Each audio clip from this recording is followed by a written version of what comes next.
Galing po ako sa napakahirap na pamilya. Tulad po ng mga bahay-bahay na kawayan na pinupuntahan ninyo ni na Madam Grace Baculaw. Ganun lang po ang bahay namin.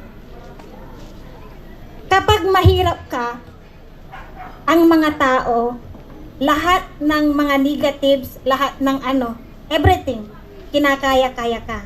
So, dito sa puso mo, kung dadamdamin mo lahat ng sasabihin nila, walang mangyayari sa buhay mo. Kaya ang ginawa ko po, isa akong batang nag-aangkat ng ice candy. 20 cents ang aking tubo per piraso. Sa mga nakikita ninyo na tinutulungan ninyo na nagtitinda-tinda sa gilid tulad ng ating mga tinutulungan o binablog, ganun lang po yung mga aking mga paninda, minsan kasama ang aking nanay. Yung bang nakalagay lang sa ibabaw ng upuan, may santol, may mangga, may nilagang mais, saging. Ganun po ang tinitinda ko, katulong ng aming nanay. Ngayon dahil panganay ako sa pamilya, walang mangyayari kung apekto ako sa paligid. Ang aking ama ay isang karpentero at ang aking nanay ay isang manicurista noon. So, bilang panganay, tumutulong ako sa aking nanay upang maglinis ng iba't ibang dumi ng kuko ng mga tao. Yan. Para lang may pambaon po kami. Pantulong din sa aking mga kapatid. Ngayon, dahil nga sa kahirapan ng buhay, sumabay pa yung aking sitwasyon. So, napakahirap pagsamahin kung paano ka magkakaroon ng parang lakas ng loob. Kasi sa totoo lang, yung ganito lang sa kapansanan, maliban lang sa kahirapan, yung nakukuha mo lang sa paligid mo, parang dinidikdik na po yung puso mo. Andun po yung pulverizing effect na kailanman hindi mawawala. Kaya ang ginawa ko po, nagpatuloy. Hanggang sa maging high school po kami, yan, nagtitinda-tinda ako sa school namin ng biniyak na pakuan. Pinaes, alam niyo yung pinaes, yung kamuti na nilagay sa saging. Sabi ng teachers namin, ano bang maingay dyan? Kasi pinapautang ko po na po, Daddy Frankie, kasi masisira na dahil hapon na po. Hanggang sa napahinto kami dahil hindi kami kayang pag-aralin, kaya gumawa po ako ng bilao. Kung sino man yung mga gumagawa ng ganon po din ang ginagawa ko. Patuloy po hanggang sa college. Ngayon, napapahinto ulit kami dahil walang-wala talaga, as in wala. Kaya, walang araw, walang gabi sa akin. Lahat ng oras nagtatrabaho ako dahil gusto kong mabago ang aming buhay. Ngayon, nung nakatapos kami, andun pa din yung pangungutya ng mga tao sa amin. Pero hindi ako nagpapekto, Daddy Frankie. Tulad po ng sinabi nyo, diretso ang daan. Naglimit po ako sa pakikitungo sa aking paligid dahil gusto ko matupad po ang aking pangarap. Ngayon po, to conclude, ang aming tatay ay taliwas po sa aking pagbablog dahil ang hirap po talaga kitain ng pera. Ngayon po, hanggang ngayon nagtatrabaho pa rin ako bilang employer. Tama. Bilang employee ako. Tapos isa din akong employer. May konti na din akong pinagkakitaan na pinanggagalingan ng aking binibigay sa kapwa ko. Ngayon po, napagkaitan din po kami lahat-lahat ng bagay. Yung bang pagmamaramot ng kapitbahay, ng kapamilya, parang walang sumusuporta. Kaya, to give you point, mas magandang sa'yo manggaling lahat-lahat kung gusto mong may mangyari sa buhay mo. Ngayon, ang ginagawa namin doon, Daddy Frankie, dahil ayaw ni tatay namin na mag-charity, dahil nga ang hirap din yun.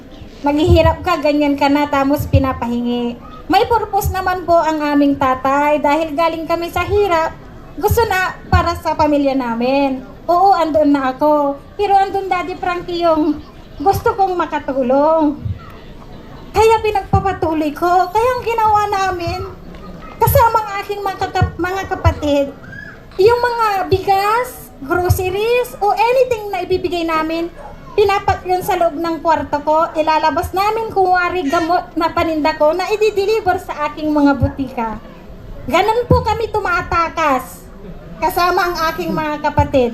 Ang usapan namin, ilagay mo sa box, ganyan, ikaw, kanya-kanyang assignment po, para lang mahatid namin. Tapos makikita sa vlog, palagi kaming pinapagalitan. Pero, kaya, Daddy Frankie, sobrang pasalamat ko sa'yo dahil sa lahat-lahat ng tao, ikaw yung unang-unang nag-recognize sa akin na binigyan niyo po ako ng importansya para maging inspirasyon din ng iba. Thank you po, Daddy Frankie, dahil sa pag-appreciate mo ng aking kahalagahan. Sa aking tatay, alam ko napapanood niya po ito. Gusto kong maging proud ka lang sa akin, tay, kaya ginagawa ko po ito. Ngayon, sabi pa nga ng iba, anak ko yung mga yan. No, hindi ko sila anak. Dahil ako ang panganay. Single po ako. Yan po, kaya minsan yung mga pangbabas ng ibang tao na ganito, kung kunti ang binigay mo, binabas ka pa. Sana ganito, nagbigay ka pa. Pinaghirapan ko po yon. Kung kayo wala kayong ibigay, ako nagbibigay ako na walang kapalit po, Daddy Frankie. Wala akong hinihingi. Sa paggawa ko ng charity vlogging, wala po akong hinihingi o hinihingan kahit sino dahil sa totoo lang, wala namang naniniwala sa akin. Wala. Sarili ko. Kaya, nagpupursige po ako hanggang ngayon, Daddy Frankie, na sana pinagdarasal ko na lang na naging matagumpay ang aking negosyo. Dahil doon po ako kumukuha ng aking tulong sa aking kapwa. Kaya thank you din, Daddy Frankie, dahil sa mga manunood po ninyo, binigyan nyo po ako ng pagkakataon para bigyan din ng pag-asa yung mga may kapansanan na andun lang po sa bahay nila dahil nga sa pangungot niya ng ibang tao, nananatili na lang silang nakadapa. Hindi po ako ganun dahil matapang akong tao. Tahimik lang, alam niyo yan. Nakikita niyo ako, ang saya-saya ko, kahit na puyat ako gabi-gabi sa aking pagtatrabaho sa aking negosyo. Laging masakit ang aking ulo pero wala yon. Pag alam kong may natira sa lahat ng bayarin, ang mga kapatid ko, chinachat ko na yan, tara, bukas mag-vlog tayo. Bumibili kami ng kung ano mang kaya naming bilhin. Dahil doon lang po ako sumasaya, doon lang ko lang narililis yung aking parang stress. Yung pag nakalabas na ako, na may napangiti ako, tuwang-tuwa na po ako.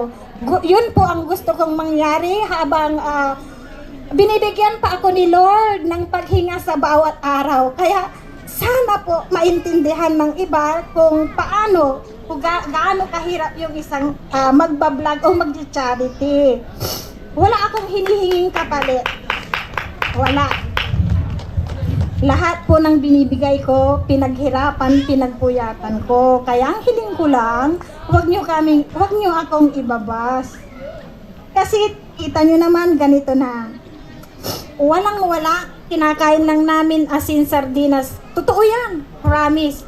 Nangungutang kami sa gari-garita, kinukot yung nga kami na ang dami-dami naming magkakapatid. Sardinas palagi ang ulam namin at saka yung bilog na asukal na pinatigas. Yon. Saka bukarilyo. Utang kayo ng utang. Nakaputi-puti kayo ng damit. Hindi din kayo matatapos, sabi po nila. Kaya ginawa kong lahat ng gabi, lahat ng araw, pantay-pantay yan sa pagtatrabaho. Hanggang sa nakapagtapos ako sa tulong ng mabuhan or managing board for the handicap. Bilang scholar po ako doon, 80% yata. Tas sa college, naging scholar din po ako. Pero di sapat yun. Alam niyo naman yung gastusin sa isang universidad. Pero sa tulong ni Lord, andito po ako ngayon. Sobrang pasalamat ko at isang Daddy Frankie pa ang nagpakilala sa akin sa buong mundo na ang galing ko. Maliit man ang aking followers is sobrang pasalamat ko na sa iyo, Daddy Frankie, dahil hindi lang sila ang na-inspire, kundi ang ilang manonood na hanggang ngayon ay nananatili pa rin nakadapa. At lahat ng ito ay hindi ko magagawa kung wala ang aking mga kapatid na sidekick. Yan. Kaya maraming salamat po, Daddy Frankie, dahil dito pa sa lugar ng Malasiki, ako na-recognize. Salamat po sa lahat-lahat, Daddy Frankie, dahil sa pag-appreciate po sa akin.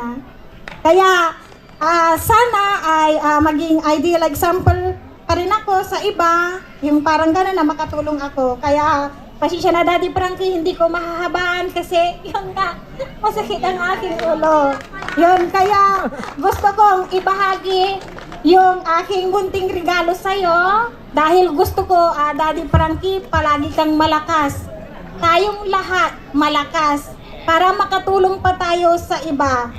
Kasi hindi lahat ng government natutulungan ang tulad ng nagagawa natin. Tama po? Kaya napakalaking tulong ng lahat ng vloggers sa ating kapwa o kababayan. Yun po. Kaya tinatawag, sana Daddy Frankie ay magustuhan mo ang aking munting regalo. Dahil gusto ko maging malakas ka palagi, Daddy Frankie. Thank you so much. Para mapagpatuloy po ninyo ang pagtulong. Yan po, Daddy Frankie. Yan. Yes! Tapos kay Madam Rochelle. Maraming. Naiyak naman ako sa'yo, ma'am. Hindi, ayaw kong isipin ninyo na mapapil ako. Ganyan talaga ang Chris Vlog. Diyan po sa likod. Opo, ganun po. Kaya maraming salamat po at nakilala ko din kayo. Maraming salamat po. Once again, Chris Vlog, mga kababayan, napaka-inspiring yung kanyang pinagmulan, yung kanyang story. Ito po yung sinasabi ko kanina. Walang dahilan, walang rason para tayo hindi magpatuloy. Kung si ma'am, ganyan ang kalagayan, nagpapatuloy, kayo pa kaya na kumpleto. Mga kababayan, mga kabarangay, I really appreciate yung ginagawa ni ma'am. Talagang nakita ko po yung pagtulong niya sa ating mga kababayan. Kaya sa gabing ito, maglalambing po ako sa inyong lahat, mga kababayan. Suportahan natin, Chris Vlog po, napakalaking bagay. Share natin yung kanyang mga upload videos. Pag heart nyo po, pag share ay malaking bagay na po yan para mas makatulong pa siya. Ganon din po sa mga kapanood ng video ito. Sa lahat na nagmamahal kay Daddy Frankie, 8.5 million sa aking Facebook page. Please, pakisupport natin si Ma'am Chris Vlog. Yan. Hindi lang po si Ma'am Chris Vlog, mga kababayan. Lahat po na nakikita natin na nag-upload ng kanilang mga videos, pag nakita po natin yan, yaman din lang na naka-online tayo, i-share po natin. Huwag natin ipagkait yung pag-heart, pag-share para lahat tayo. O, diba? Yun. Maraming salamat pong muli, Ma'am Chris Vlog. Tuloy-tuloy lang po tayo. God bless. Sana maging magandang halimbawa si Ma'am Chris Vlog. Salamat po and magandang gabi. Kaya, pa-picture tayo kay Ma'am. Okay.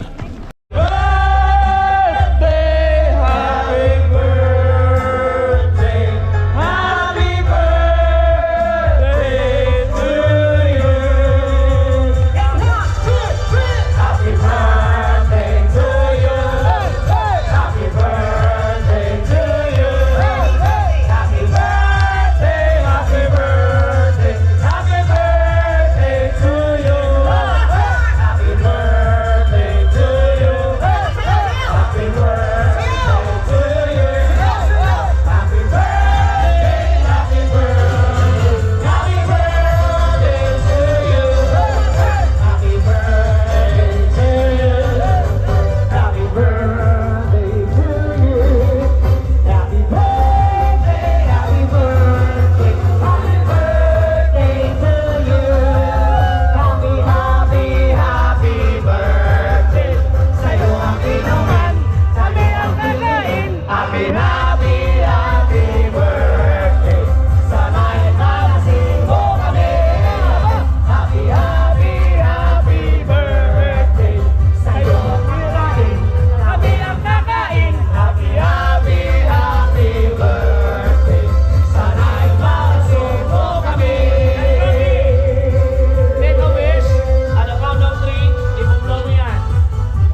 Yeah! Happy,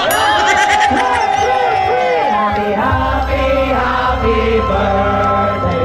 Sa'yo ang kakain, kami ang kakain. Happy, happy, happy birthday.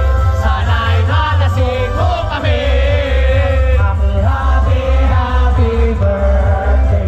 Sa'yo ang inumin, kami ang iinom. Happy, happy, happy birthday. Sana'y nalasing mo kami. Happy birthday to you. Happy birthday to you.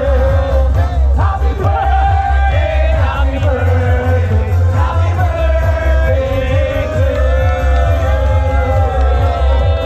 Happy birthday, Daddy Frankie. Happy birthday, Daddy Frankie. Yay!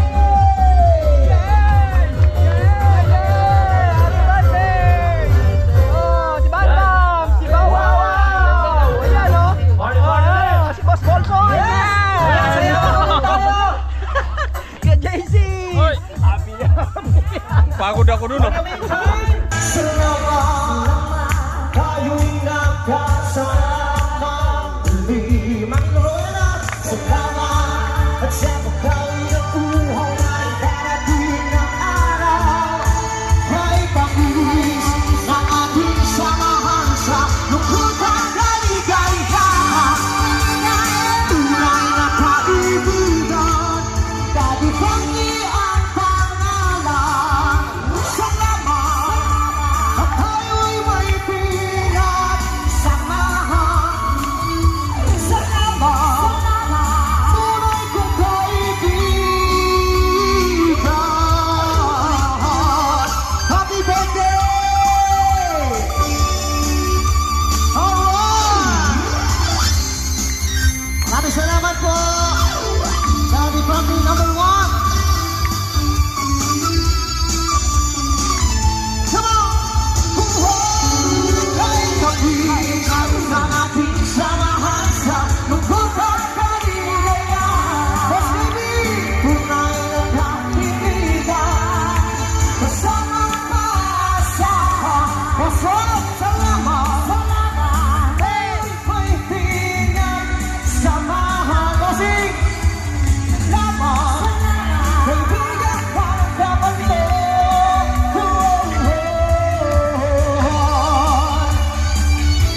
Salamat sa'yo, kaibigan ko. Salamat sa'yo, kaibigan ko. Salamat sa'yo, kaibigan ko. Salamat sa'yo. Bago tayo tumalong, tayo sumigaw. Maghawak-hawak tayo'y sumayaw. This is showtime, this is showtime. Magpasikat na! Showtime! Maraming salamat mga kapatid. Happy birthday, Daddy Frankie!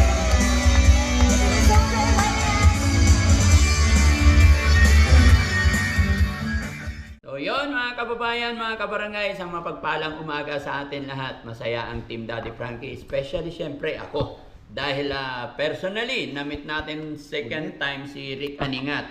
At sa pagkakataong ito, dito siya mismo sa shelter natin. At birthday pa ng Team Daddy Frankie. Kaya maraming salamat po. At syempre sa lahat ng mga kapanood nito, ganun din sa aking mga subscribers. Pakisupport natin mga kababayan, Rick Aningat. Malaking bagay po. Share nyo po yung mga upload videos nila at subscribe na rin natin. Maraming salamat. Sir? Thank you, Daddy Frankie. Thank you very much sa pagtanggap sa amin, sa buong mga subscribers nyo at sa lahat ng sumusuporta. Especially sa Team Saltik, kay Ma'am MK na kahit hindi siya nakarating. At alam ko naman na next time, nandito na rin siya. Kaya Ma'am MK, soon, magkikita rin tayo nila Mami Rochelle at sana matuloy. At yun, thank you very much Daddy Frankie ulit sa pagtanggap sa amin. At blessed kami na isa kami sa mga nakapunta sa'yo. At yun, maraming salamat at napakasaya kagabi. Thank you very much Daddy Frankie. Thank you so much. God bless po. At yun nga pala guys, at alam ko naman na Yung iba dyan na hindi nakasupport kay Daddy Frankie, please like and share and subscribe na rin po. Kay Daddy Frankie, kay Aling Rochelle at sa buong team ni Daddy Frankie. Thank you very much at sa lahat po ng mga sumusuporta at nagtitiwala sa akin. At silipin nyo po si Daddy Frankie. Alam ko naman na yun yung mga gusto nyo. Kaya thank you very much. God bless po sa lahat. Salamat! Yon mga kababayan, mga kabarangay, magandang umaga, magandang tanghali. Saan man po kayo naroroon mga kababayan, kumusta po kayo? Mag-iingat po kayo mga kababayan. At syempre, shout out ko lang po si Ma'am Mary. Yan. Ma'am Mary, kumusta po kayo? Naasawa ni Sir Rick Aningat. Mapapanood mo to. Laban lang po. At keep on praying tayo. Alam ko hindi tayo pababayaan ni God. Yan. Maraming salamat sa suporta kay Daddy Frankie. God bless po. At syempre sa araw na ito, gusto ko lang din i-shout out yung ating solid viewers talaga, si Nanay Rosing. Nanay Rosing, thank you so much po sa suporta mo kay Daddy Frankie. Maraming salamat. God bless po. Hi Ma'am Mary, kamusta po? Yun, magpagaling ka po. I heard na yun nga, may pinagdadaanan ka. Keep on praying lang po kay God, no? Magpalakas po kayo. Yan, mag-iingat po kayo parate. Yan. Laban lang po, kayang-kaya po natin yan, no? Yan. Ingat ka po parate. Maraming salamat. Bye. So yan, nagpapaalam na si Ballpoint Man in the house. Thank you bro.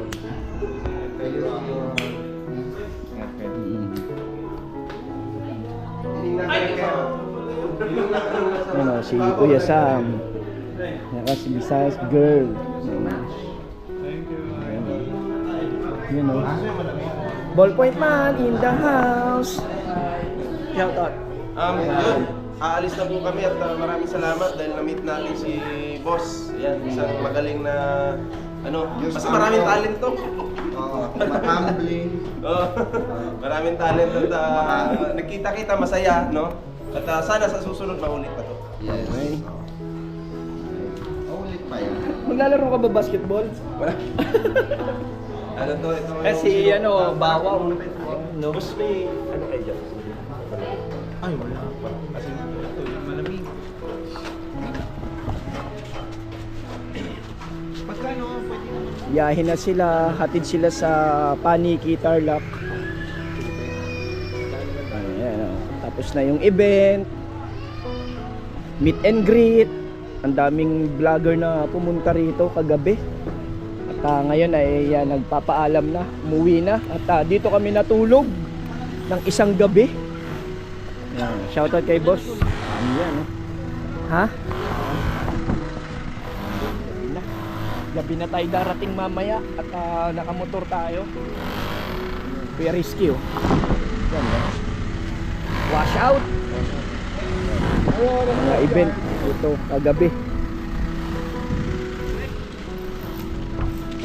Tawag tayo Daddy Frankie. Ate Jella, ingat. Ingat sa biyahe ha. Ano yun na bo?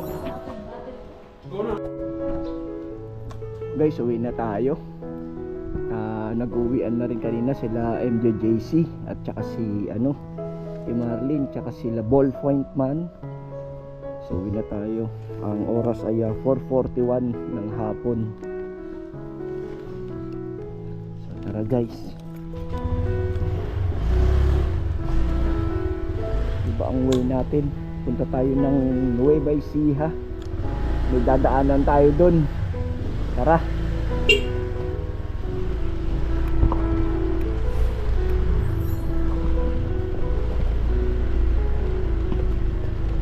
Sana sa susunod makabalik tayo dito.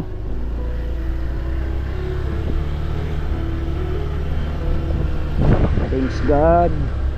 Gabayan mo po ako. Thank you po.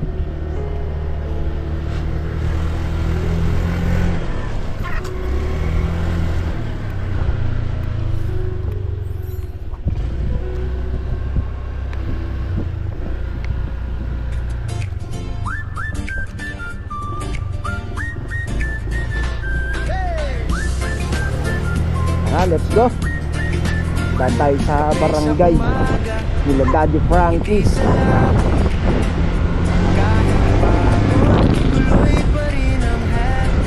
Ito na yung barangay nila, oh. Barangay, multipurpose hall. Kay Daddy Frankie. Tara.